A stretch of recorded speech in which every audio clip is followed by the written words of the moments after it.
उनके अंदर एक भारत बसता था। लता दीदी के अनेक किस्से हैं, वो इस रिपोर्ट के जरिए हम आपको बताते हैं।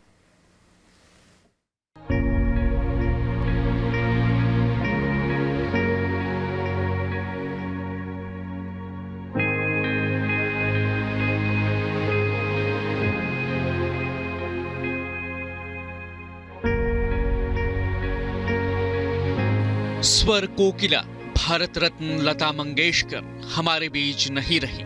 थम गई धड़कन, रुक गई सांसें, अपने चाहने वालों को रुलाकर अनंत सफर पर निकल पड़ी हैं लता मंगेशकर।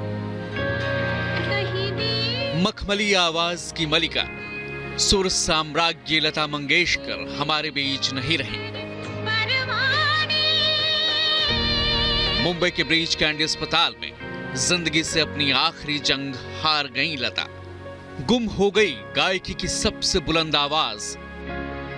भारत ने अपने संगीत के सबसे बड़े रत्न को हमेशा हमेशा के लिए खो दिया है।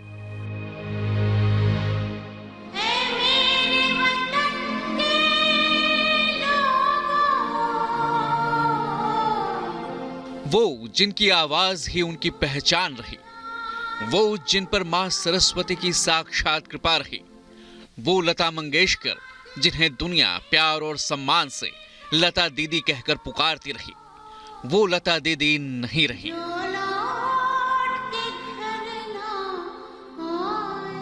भारतीय संगीत के स्वर्ण युग का पटाक्षेप हो गया। चाहने वालों की आंखों में आंसू हैं, दिलों में दर्द है। अब साथ हैं तो बस यादें।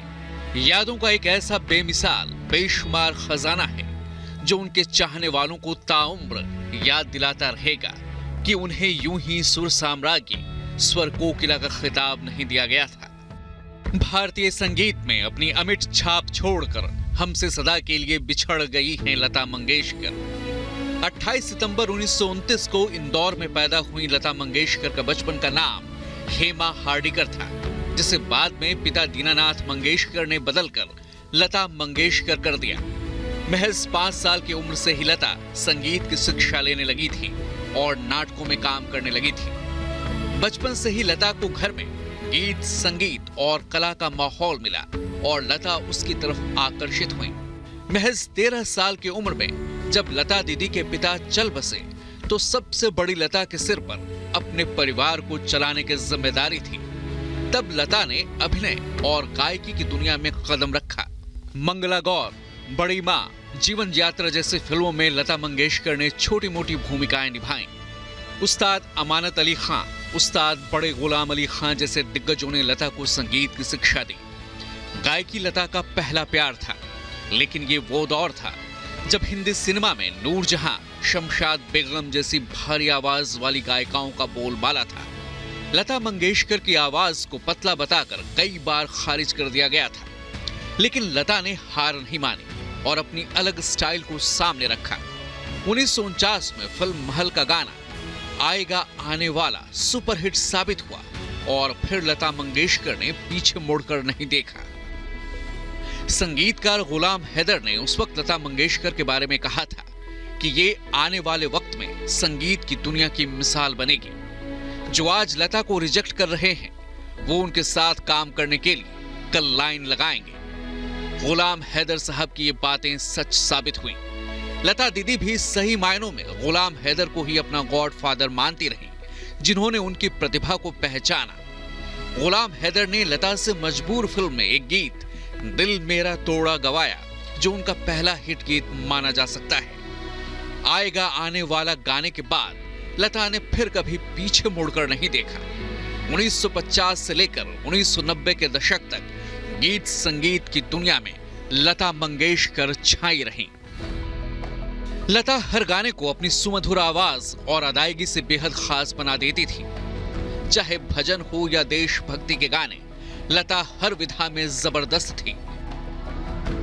1962 में भारत चीन युद्ध के बाद लता के गाए गीत ए मेरे वतन के लोगों को सुनकर प्रधानमंत्री नेहरू की आंखें भर आई थी। मधुबाला समेत कई हीरोइन जब फिल्में साइन करती थी तो उनकी खास मांग रहती थी कि उनके लिए गाना लता मंगेशकर ही गाएं। 35 से अधिक भाषाओं में 50,000 से ज्यादा गीत गाने वाली लता दीदी के बारे में बताने में शब्द कम पड़ जाएंगे। संगीत की कई पीढ़ियों ने अपनी आंखों के सामने साक्षात सरस्वती को देखा और कुछ लोगों को उनके साथ काम करने का, गाने का भी मौका मिला। लता का नाम Guinness book of world records में भी दर्ज है। देश के सबसे बड़े और गुणी संगीतकारों की पहली पसंद रही लता मंगेशकर। सफेद साड़ी पहनने वाली लता दीदी ने खुद को हमेशा विवादों से दूर रखा।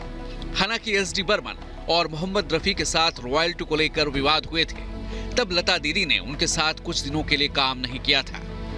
लता मंगेशकर को देश विदेशों में बेशुमार प्यार मिला। भारत सरकार ने देश के सबसे बड़े नागरिक सम्मान भारत रत्न से लता दीदी को सम्मानित किया।